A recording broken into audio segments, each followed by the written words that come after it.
Selamat pagi adik-adik. Selamat pagi, Ibu. Apa kabar semuanya? Kabar baik, Ibu.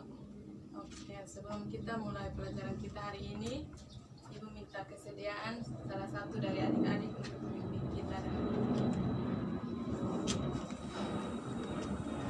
Baik, sebelum kita mulai dengan kegiatan belajar kita pada hari ini, kita berdoa. Tuhan yang berada di surga, bersyukur kembali menjadi hadirat ya Bapa, karena atas cinta kasih-Mu sehingga Engkau masih berkenan menjaga dan melindungi kami sampai saat ini. Tuhan, kami masih dalam keadaan sehat selamat. Bapa kami di surga, sekarang kami memulai dengan kegiatan belajar mengajar kami. Kami mohon berkati kami Tuhan, supaya apa yang kami pelajari kami boleh dapat memahaminya dengan baik. Terima kasih Tuhan, haleluya, puji Tuhan, amin. Baik, terima kasih buat adik Dina yang sudah memimpin kita dalam doa. Sebelum kita mulai pelajaran kita, Ibu akan mengecek kehadiran ya. Dari adik-adik ada yang tidak hadir? Semua Semua hadir. hadir. Oke, baik. Baik. Hari ini kita akan masuk pada materi kita, yaitu usaha dan energi. Nah, sebelumnya Ibu perlu memberitahukan kepada adik-adik ada beberapa tujuan pembelajaran yang harus kita capai pada pertemuan kita hari ini, yaitu yang pertama, setelah kita melakukan pembelajaran ini, kita diharapkan dapat menjelaskan pengertian dari usaha, energi, dan juga perpindahan. Yang kedua, setelah kita melakukan kegiatan pembelajaran ini, adik-adik diharapkan bisa menganalisis hubungan antara usaha, gaya, dan perpindahan. Yang ketiga, setelah melakukan kegiatan pembelajaran ini, adik-adik diharapkan dapat menganalisis hubungan antara usaha dan energi kinetik, serta usaha dan energi potensial. Keempat, melalui kegiatan pembelajaran ini, adik-adik diharapkan dapat menganalisis bentuk hukum kekekalan energi mekanik pada berbagai gerak, serta merumuskan bentuk hukum kekekalan energi mekanik. Lanjut. Baik, itu merupakan beberapa tujuan pembelajaran yang harus kita capai pada hari ini. Nah, langsung saja kita masuk pada pokok bahasan kita yang pertama, yaitu usaha. Baik, materi kita hari ini tentang usaha dan energi.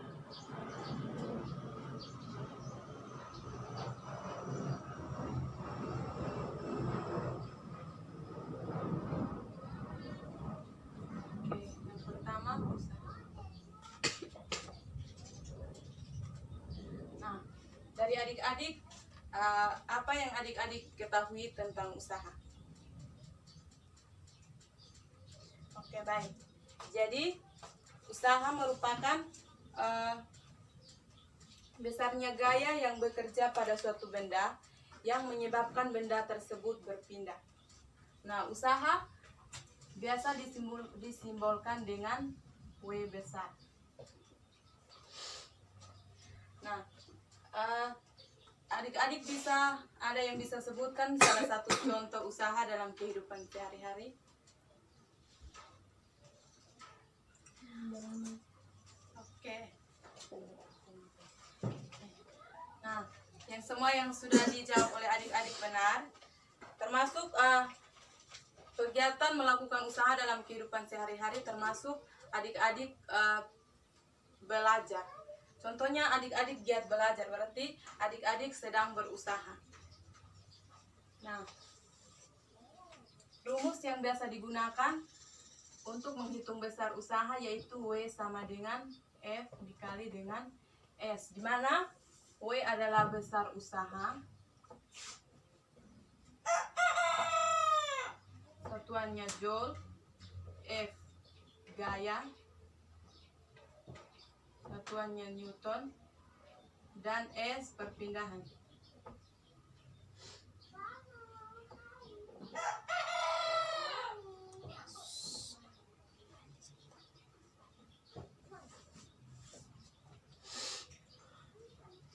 Oke, berarti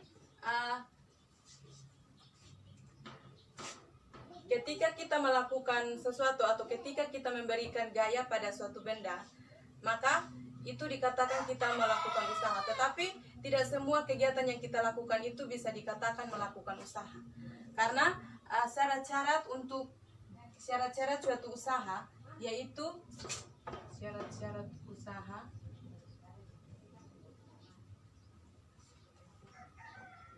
yaitu yang pertama, harus ada gaya yang bekerja pada benda tersebut. Harus ada gaya. Terus yang kedua, harus ada perpindahan yang terjadi. Artinya ketika kita memberikan gaya pada benda, berarti benda tersebut akan berpindah posisi dari satu tempat ke tempat yang lain. Contohnya ketika kita mendorong meja, berarti ketika kita mendorong meja, kita memberikan gaya pada meja tersebut. Dan otomatis meja tersebut akan berpindah posisi. Berarti itu kita sedang melakukan usaha. Tetapi beda halnya dengan ketika kita mendorong tembok. Ketika kita mendorong tembok, biar kita melakukan berusaha sekuat tenaga untuk mendorong tembok, tetapi tembok tersebut tidak berpindah posisi. Nah, apakah itu bisa dikatakan melakukan usaha atau tidak menurut adik-adik? Tidak. Oke, benar. Nah, karena syarat-syarat suatu usaha itu harus ada gaya yang bekerja dan juga harus ada perpindahan. Nah, tadi kita sudah berusaha mendorong tembok, berarti kita sudah memberikan gaya, tetapi tidak ada perpindahan yang terjadi. Oke.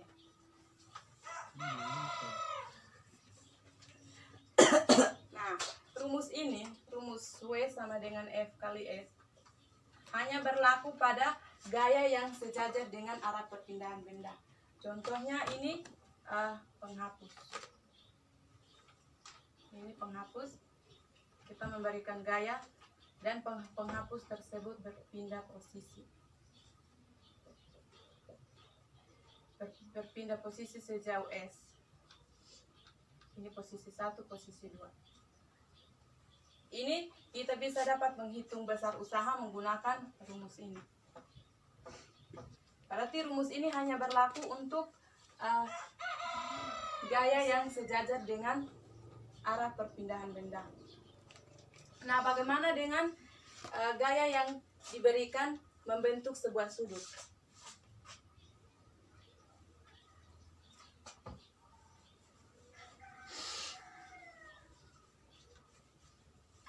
Misalnya, ada 3 buah gaya yang bekerja pada suatu benda.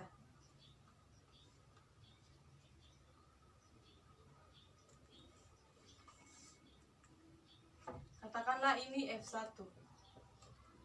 F1 10 Newton. Nah, ini F2 bekerja membentuk sudut. F2 katakanlah 10 Newton. Ini F3 5 Newton. Nah, ketiga gaya tersebut bekerja pada benda ini dan menyebabkan benda tersebut berpindah posisi. Nah, dilihat dari besar gaya yang bekerja, maka dapat kita katakan bahwa benda ini akan berpindah mengikuti arah gaya 1 dan ke arah gaya 1. Nah, di sini untuk kita menghitung besar usahanya, berarti yang pertama syarat-syarat yang harus kita ketahui, yaitu gaya dan juga perpindahan. Nah, katakanlah ini perpindahannya sejauh 20 meter. Nah, di sini kita bisa cara mudah yang dapat kita hitung besar usahanya, bisa kita langsung totalkan besar usaha untuk ketiga gaya tersebut. Nah, usaha itu bisa saja bernilai positif dan juga bisa bernilai negatif. Nah, usaha akan bernilai positif ketika gaya yang diberikan searah dengan arah perpindahan. Misalnya ini. Dan usaha akan bernilai negatif ketika gaya yang diberikan berlawanan arah dengan arah perpindahan. Di sini dapat kita hitung besar usahanya W sama dengan kita totalkan gayanya baru dikali dengan perpindahan. Nah, di sini untuk F1 kita masukkan F1 dikali F2. Nah, di sini F2-nya membentuk sudut. F2-nya membentuk sudut, berarti ini kita bisa proyeksikan. Ini kita lihat ini, coba adik-adik perhatikan ini mirip dengan segitiga sama kaki. Berarti misalkan ini sudutnya di sini, berarti di sini kita bisa dapat gunakan cos theta. Berarti di sini kita masukkan ini tambah F2 cos theta. Di sini kita kurang F3. Kenapa pakai kurang? Karena di sini F3-nya arahnya berlawanan arah dengan arah perpindahannya. Setelah itu baru dikalikan dengan S. Oke. Selanjutnya kita masukkan F1 berapa adik-adik? 10 Newton. 10 Newton. Oke. 10 Newton ditambah F2 10 Newton. Oke. Cos tetanya katakanlah 60 derajat. Tetanya katakanlah 60 derajat. Berarti ini 10 dikali dengan cos theta. Cos 60 0,5 atau 1/2. Dikurang F3-nya berapa adik-adik? 5 Newton. Oke. Dikali perpindahannya 20 meter. sama dengan ini menjadi 10 Newton ditambah 10 kali 1/2. 5 Oke, 5 Newton kurang 5 Newton. kali dengan 20 meter. sama dengan 10 ditambah ini 5 Newton kurang 5 Newton habis menjadi 10 Newton kali kali 20 meter. Oke, sama dengan 200 Newton meter. atau 200 joule. Oke. Ini rumus yang dapat kita gunakan untuk menghitung besar usaha yang membentuk sudut. Di sini gaya F2-nya yang membentuk sudut. Oke. Sampai sini adik-adik paham? Paham Ibu? Oke.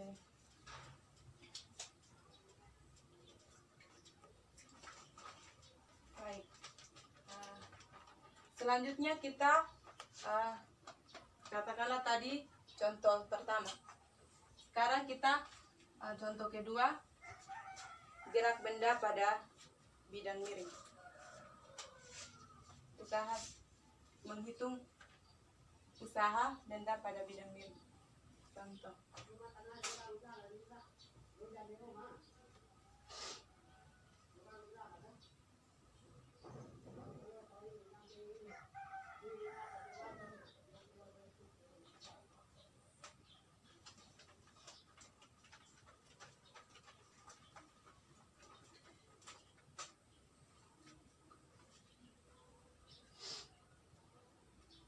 Kita menghitung besar usaha benda dari puncak bidang miring sampai ke dasar bidang miring. Ini theta.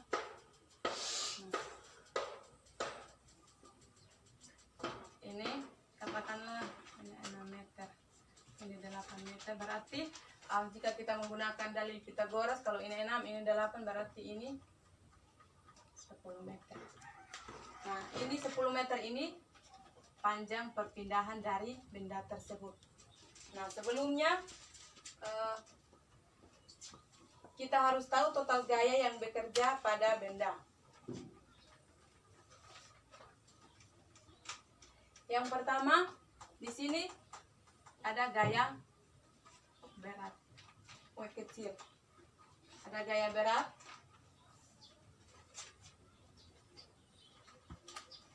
Nah, katakanlah bidang miringnya kasar. Berarti benda tersebut akan bergerak ke bawah. Berarti kalau kita lihat arah perpindahannya searah bidang miring, maka gayanya harus kita uraikan yang searah bidang miring. Nah, supaya mudah, kita buat proyeksi dari gaya-gaya tersebut. Proyeksi dari gaya-gaya ini terdapat juga gaya normal, gaya yang tegak lurus bidang benda. Terus kita proyeksikan, nanti ada yang arah horizontal dan ada juga arah vertikal.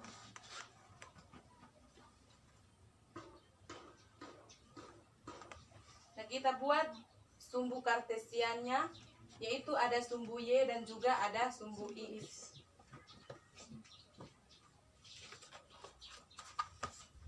Kita buat ini ada sumbu Y, ini ada sumbu X. Nah,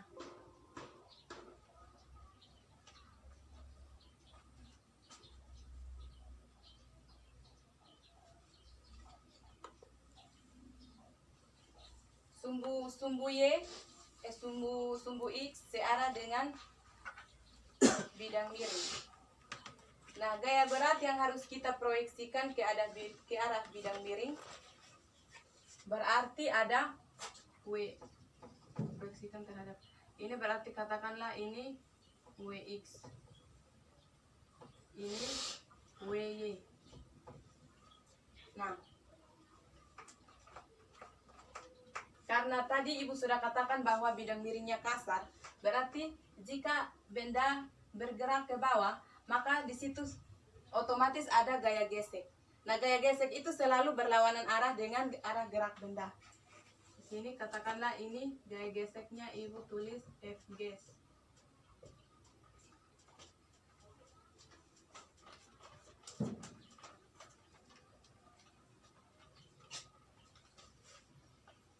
Nah, sekarang kita menghitung total gaya yang bersesuaian dengan perpindahan benda, yaitu arahnya ke bawah. Nah, ada berapa gaya yang bersesuaian dengan arah gerak benda menurut adik-adik? Arah gerak bendanya ke bawah. Yang bersesuaian di sini ada dua ya adik-adik. Yang pertama WX dan juga F gesek. Gaya gesek karena ini bersesuaian walaupun berlawanan arah dengan arah gerak benda. Nah,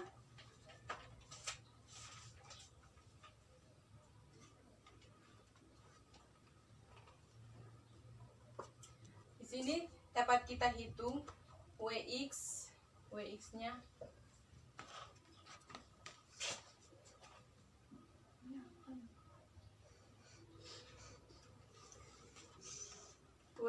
kita gunakan W sin theta. Dan F gaya geseknya, adik-adik masih ingat rumusnya? Gaya geseknya rumus yang kita gunakan yaitu mu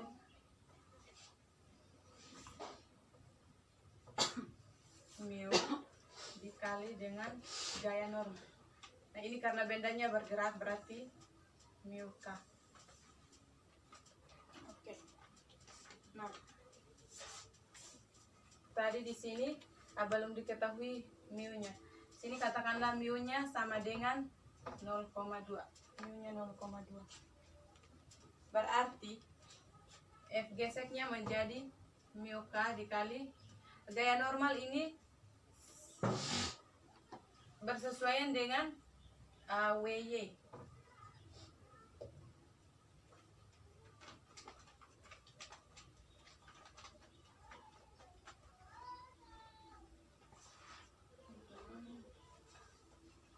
Berarti dapat kita hitung besar usahanya yaitu W sama dengan total gaya dikali dengan perpindahan. Nah, total gaya di sini tadi ada dua gaya yang kita hitung di sini, yaitu ada Wx dan Fgc. Nah, mengapa di sini menggunakan tanda minus? Ada adik-adik yang tahu?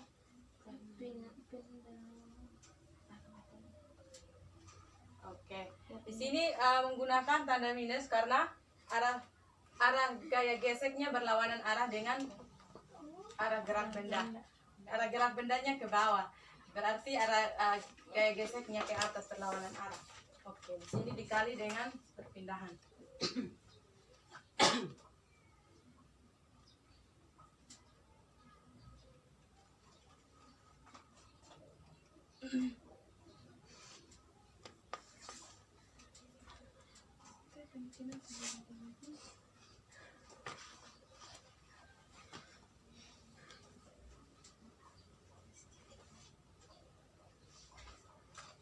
Berarti ini kan ini sudah diketahui Wx sama dengan W sin theta kurang F geseknya mu k dikali dengan Wy dikali dengan perpindahan.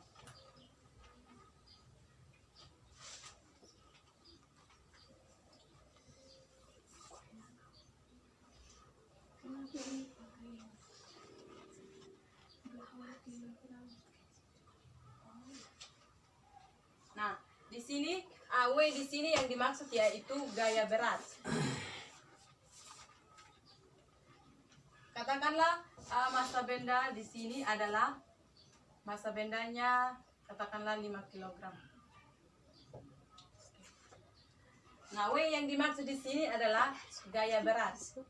Berarti di sini dapat kita masukkan adik-adik ada yang masih ingat rumus dari gaya berat?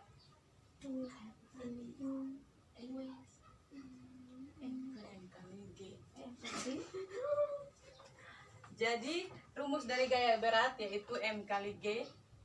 Berarti di sini massa yang kita ketahui 5 kg. Oke. 5 kg dikali dengan G-nya berapa? 10. Oke. 10 meter per sekund kuadrat.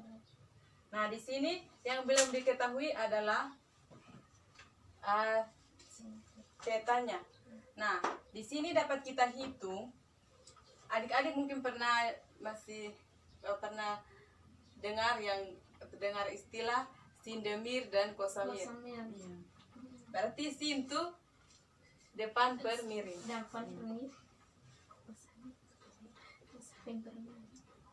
Ini depan dari sudut tetanya berapa? Ya. Tunggu. Ini ibu rubah ini. Ini 8, ini oke. Depan sudut tetanya berapa? 6 meter per 8. Miringnya berapa? Ini 6, 8, 10. Sama dengan diperkecil menjadi 35. Oke. Untuk kosnya kosamir samping per miring. Berarti sampingnya 8, miringnya 10. 4 per 5. Oke. Berarti di sini dapat dimasukkan ini 5 kali 10 kali sin tetanya berapa? 3 per 5. Kurang miukanya tadi diketahui 0,2. WY berarti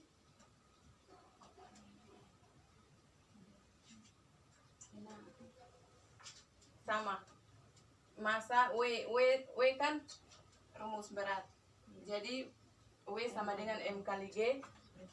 5 dikali 10 dikali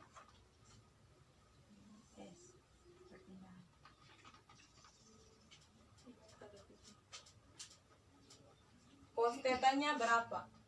4/5. Oke, 4/5.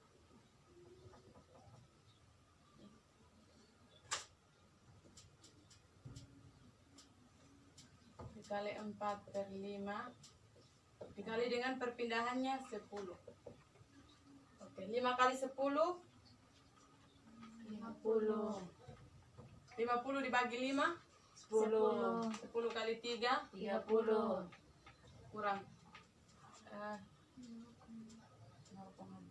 0,2 kali 10 2. 2 kali 5 10. 10 bagi 5 2. 2 kali 4 8. kali 10 30 kurang 8 22. dikali 10 220. Oke. Arti 220 joule merupakan besar dari usaha benda ini. Oke. Sampai sini adik-adik bisa paham? Bisa, Udah Ibu. Oke. Kita lanjut ya.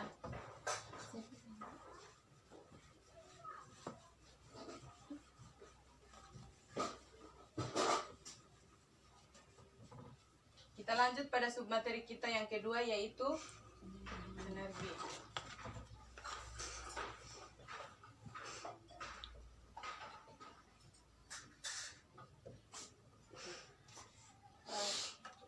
Apa yang adik-adik ketahui tentang energi?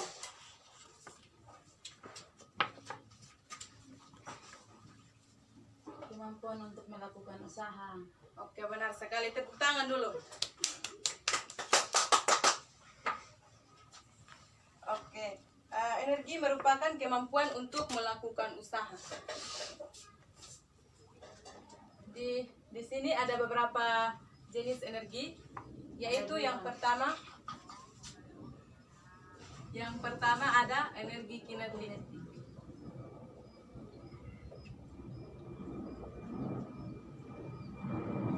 Apa simbol dari energi kinetik? Ekas.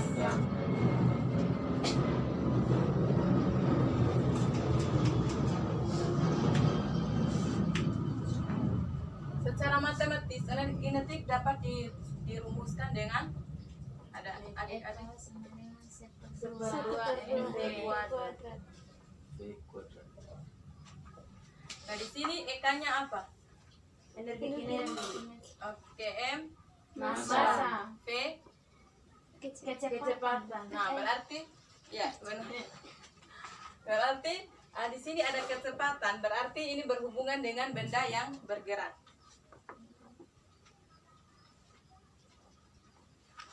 Nah, tadi definisinya energi merupakan kemampuan untuk melakukan usaha.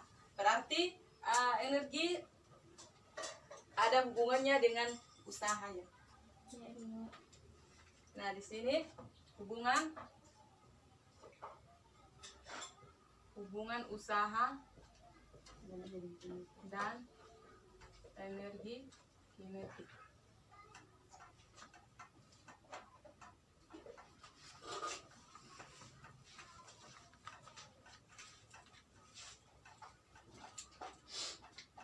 Nah, tadi sudah Ibu katakan bahwa energi ada hubungannya dengan usaha. Sini dapat kita tuliskan W sama dengan delta EK.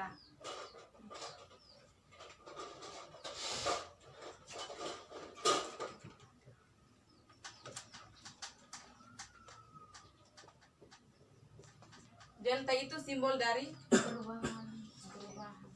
Berarti dapat dituliskan W sama dengan perubahan dari energi kinetik, dapat dituliskan EK EK2 Kurang EK1.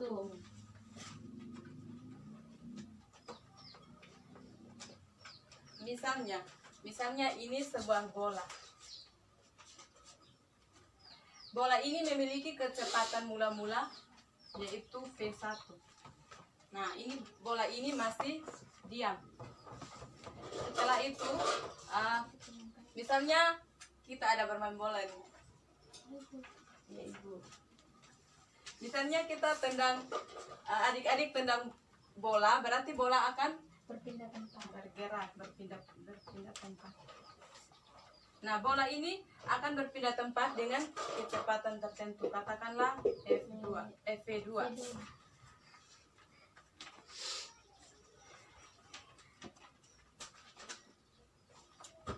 Berarti rumus yang kita gunakan yaitu ini. Ini rumus yang dapat kita gunakan untuk menghitung hubungan usaha dengan energi. Oke. Selanjutnya ada energi yang kedua yaitu energi Potensial.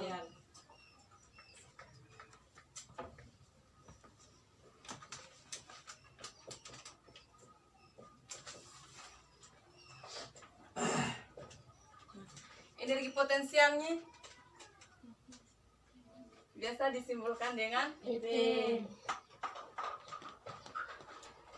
rumus dari energi potensial.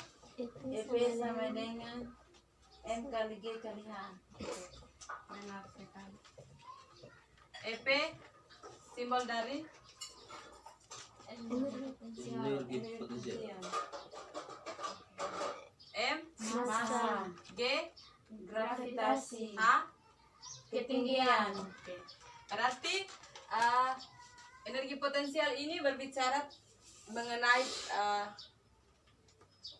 ketinggian suatu benda. Berarti di sini dapat kita ketahui bahwa jika suatu benda memiliki ketinggian, maka benda tersebut memiliki energi Potensial. Oke, misalnya begini. Misalnya ini penghapus. Penghapus. Sekarang ibu mengangkat penghapus. Apa yang terjadi pada penghapus? Penghapus bergerak. Berarti di situ penghapus memiliki energi. Potensial. Sebelum maksudnya ibu kan mengangkat penghapus. Jadi penghapusnya bergerak. Memiliki kecepatan. Berarti di situ penghapusnya memiliki energi kinetik. Nah, setelah ibu angkat penghapus, penghapus tersebut sekarang memiliki ketinggian tertentu. Berarti di sini berhubungan dengan energi potensial. Oke. Nah, untuk hubungan usaha dengan energi. Hubungan usaha dengan energi potensial.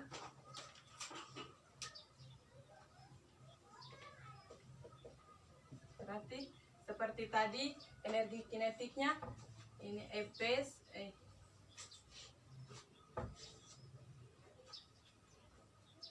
W sama dengan delta EP. Berarti W sama dengan delta berarti EP2 kurang EP1. oke. Kurang EP1. Nah, rumus ini yang dapat kita gunakan untuk menghitung hubungan usaha dan energi potensial. Selanjutnya ada energi mekanik.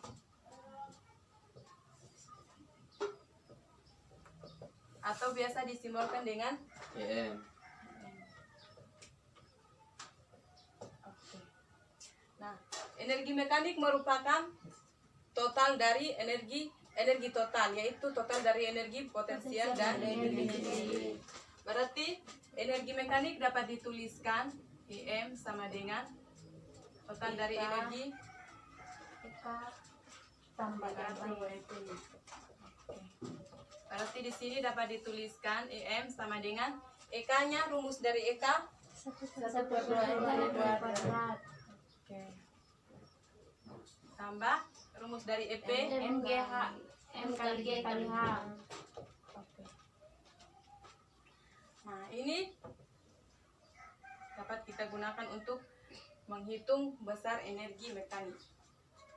Selanjutnya bagian yang ketiga, submateri yang ketiga, yaitu sampai sini adik-adik sudah bisa paham untuk energi potensial, energi kinetik, dan juga energi mekanik. Sudah, Ibu. Oke, baik. Berarti kita sudah bisa lanjut untuk bagian yang ketiga, yaitu mengenai hukum kekekalan.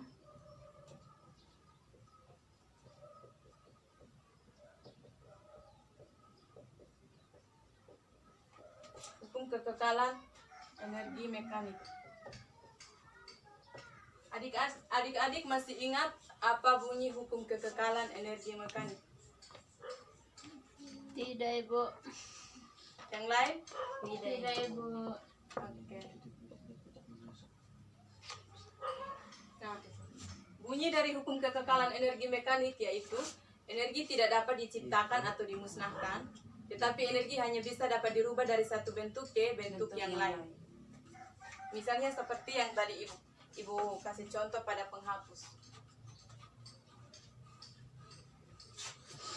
Rumus hukum kekekalan energi dapat dituliskan EM1 sama dengan EM2. Oke. Tadi sudah Ibu jelaskan untuk rumus energi mekaniknya, yaitu rumus energi mekanik. EK tambah EP. Oke. EK 1 tambah Oke. Ditambah EP EP 1. sama dengan EK 2 tambah EP 2.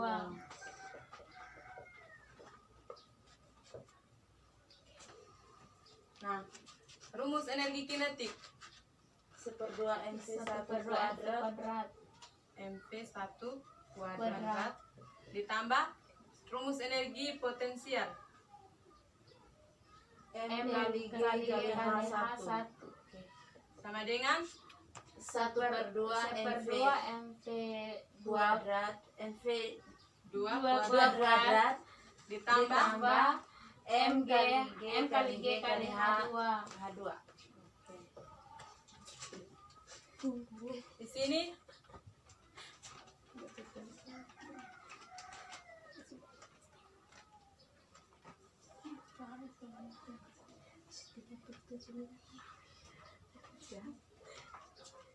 oke. Ini rumus untuk hukum kekekalan energi mekanik. Nah, sampai sini adik-adik bisa paham? Bisa Ibu. Bisa Ibu, sangat Oke, paham. baik. Tadi sudah ada 2 contoh soal. Jadi sekarang Ibu tidak memberikan contoh soal lagi. Nah, dari adik-adik ada yang bisa membuat kesimpulan untuk pertemuan kita hari ini? Oke. Baik, hari ini kita belajar tentang Usaha dan energi. Oke. Apa yang adik-adik dengar tadi mengenai usaha? Apa itu usaha?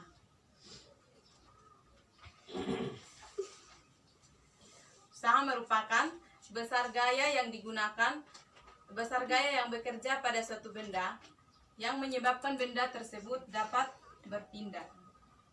Oke, tadi rumus yang dapat kita gunakan untuk menghitung besar usaha.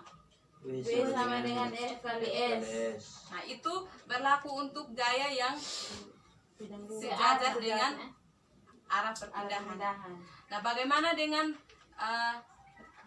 gaya yang tidak sejajar dengan arah perpindahan atau membentuk sudut?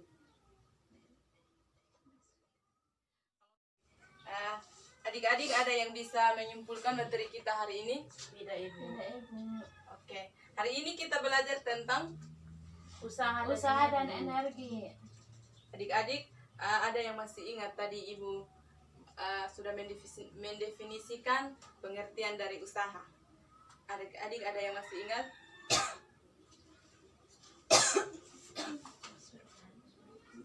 Jadi usaha merupakan besarnya gaya yang bekerja pada suatu benda yang menyebabkan benda tersebut berpindah posisi. Oke, tadi rumus yang kita gunakan untuk menghitung besar usaha tadi sudah Ibu tulis. Ada yang masih ingat? W Masih. sama. W sama dengan F kali S. Oke. Itu rumus tersebut kita dapat gunakan untuk gaya yang bekerja pada benda yang sejajar arah perpindahan. Iya. Nah, bagaimana dengan gaya yang bekerja pada benda yang membentuk sudut? Nah, ketika gaya yang bekerja pada benda yang membentuk sudut, kita akan proyeksikan. Jadi, jika membentuk sudut pada sumbu X, maka rumus yang kita gunakan yaitu W sama dengan F cos theta dikali S. Nah, untuk gaya yang bekerja pada benda yang membentuk sudut pada sumbu Y, rumusnya W sama dengan F sin theta dikali S. Oke. Materi yang kedua tentang Energi. ada yang masih ingat definisi dari energi? Kemampuan untuk melakukan usaha. Oke, betul. Nah, ada berapa jenis energi? Ada 3. 3. Yang pertama, oke. Submateri yang kedua tentang Energi. oke, ada berapa jenis energi? Ada 3 Ibu. Yang pertama, Energi kinetik. kedua, Energi Potensial. potensial. yang ketiga. Mekanik. Oke, berarti adik-adik masih ingat rumus-rumus dari energi ketiga energi tersebut. Masih, Ibu. Bu. Nah, adik-adik masih ingat apa itu energi? Sesuatu yang Kemampuan untuk melakukan usaha. Oke, betul sekali. Nah, untuk submateri yang ketiga, hukum kekekalan Energi energi mekanik. oke. Adik-adik masih ingat bunyi dari hukum kekekalan energi mekanik? Masih. Oke. Energi tidak dapat diciptakan atau dimusnahkan, tetapi dapat dirubah dari satu bentuk ke bentuk yang lain. Oke, betul sekali. Tepuk tangan untuk adik-adik. Oke, baik. Demikian kegiatan pembelajaran kita hari ini. Cukup sampai di sini. Untuk hari ini Ibu tidak memberikan tugas untuk adik-adik. Minggu depan baru ada tugas. Oke. Baik, sebelum kita pulang, Ibu minta kesediaan dari salah satu dari adik-adik untuk memimpin kita dalam doa. Sebelum kita pulang, mari kita berdoa. Syukur dan terima kasih Tuhan karena begitu besar cinta kasih-Mu. Engkau telah menuntun kami dari awal kegiatan belajar kami sampai selesai dengan baik Tuhan. Sebentar lagi ya Tuhan, kami akan kembali ke rumah kami masing-masing untuk sertai kami hingga kami tiba dengan selamat. Inilah doa dan harapan kami Tuhan. Demi Yesus Kristus kami berdoa. Amin. Oke, terima kasih adik Yaselta sudah memimpin kita dalam doa. Sama-sama Ibu. Oke, sampai di sini. Selamat siang adik-adik, sampai jumpa minggu depan. Selamat siang Selamat siang, Ibu. Ibu.